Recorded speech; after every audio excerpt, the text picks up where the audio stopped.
नमस्कार दोस्तों, आज फिर एक बार आप सभी का हमारे YouTube चैनल पर स्वागत है। अगर आपने अब तक हमारे चैनल को सब्सक्राइब नहीं करा है तो सब्सक्राइब अवश्य कर लीजिए, क्योंकि हम लाते हैं आपके लिए हिंदू माइथोलॉजी के अनसुने रोचक सत्य। आप सभी का एक बार फिर से स्वागत है। आज हम बात करेंगे महाबली हनुमान की एक पौराणिक कथा के बारे में। हमारे धर्म ग्रंथों के अनुसार महाबली हनुमान को सबसे शक्तिशाली योद्धा माना गया है। हमारे पुराणों में उल्लेख मिलता है कि हनुमान जैसा बलशाली कोई नहीं था, परंतु उन्हें अपने जीवन काल में सिर्फ एक योद्धा से पराजय का सामना करना पड़ा था। आइए जानते हैं हनुमान जी की इस एकमात्र पराजय के बारे में। इस कथा के अनुसार एक बार मछिंद्र नाथ जी रामेश्वरम आते हैं। वहाँ श्री राम द्वारा निर्मित राम सेतु देखकर अत्यधिक प्रसन्न होते हैं और भगवान श्री राम की भक्ति में लीन होकर समुद्र में स्नान करने लगते हैं। राम भक्त हनुमान वहाँ एक बूढ़े वानर के रूप में पहले से ही मौजूद होते हैं। उनकी नजर जैसे ही मछिंद्र नाथ जी पर पड़ती है, वे समझ जाते हैं कि वे कोई सिद्ध योगी हैं।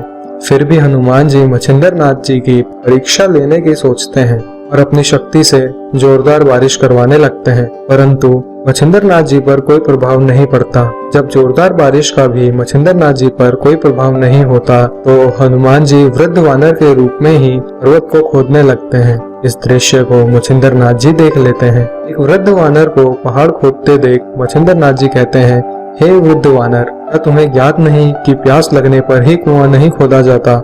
तुम्हें अपने सर पर छत का प्रबंध पहले ही कर लेना चाहिए था। इस बात से नाप्रसन्न होकर वृद्ध वानर कहते हैं, मैंने कई सालों तक हनुमान जी की पूजा की है और हनुमान जी जैसा कोई बलशाली नहीं है और उन्होंने मेरी पूजा से प्रसन्न होकर मुझे कुछ शक्तियां दी हैं। अगर आप इतने ही बलशाली हैं तो आप मेरा मुकाबला कीजिए और मुझे युद्ध में पराजित कीजिए, नहीं तो स्वयं को योगी कहना छोड़ दीजिए। मछिंद्र नाथ जी बूढ़े वानर की ये चुनौती स्वीकार कर लेते हैं और फिर दोनों के बीच युद्ध शुरू हो जाता है। युद्ध शुरू होते ही हनुमान जी आकाश में उड़ने लगते हैं और मछिंद्र नाथ जी पर चट्टानों और पहाड़ों से वार करते हैं। पूरे पर्वतों को अपनी ओर आता देख मछिंद्र नाथ जी मंत्रों की शक्ति का प्रयोग करते हैं और सभी पर्वतों को आसमान में ही रोक लेते हैं। ये सब देखकर हनुमान जी को क्रोध आ जाता है और वह वहाँ पर सबसे बड़े पर्वत को अपने हाथों में उठाकर मछिंद्र नाथ जी पर फेंकने के लिए आगे बढ़ते हैं। मछिंद्र नाथ जी अपना बचाव करते हुए हाथों में जल लेकर वाताकर्षण मंत्र का प्रयोग करते हैं।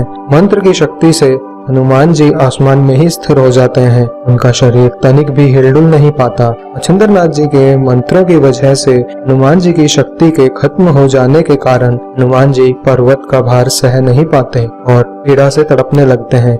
ये सब देखकर हनुमान जी के पिता वायुदेव डर जाते हैं और जमीन पर आकर मछिंद्र नाथ जी से हनुमान जी को क्षमा करने की प्रार्थना करते हैं। पवन देव की प्रार्थना सुनकर मछिंद्र नाथ जी हनुमान जी को मुक्त कर देते हैं। तभी हनुमान जी अपने मूल स्वरूप में आ जाते हैं और मछिंद्र नाथ जी से कहते हैं कि मैं जानता था कि आप नारायण के अवतार हैं, फिर भी मैंने आपकी शक्ति की परीक्षा लेने का प्रयत्न करा। इस अपराध के लिए आप मुझे क्षमा करें।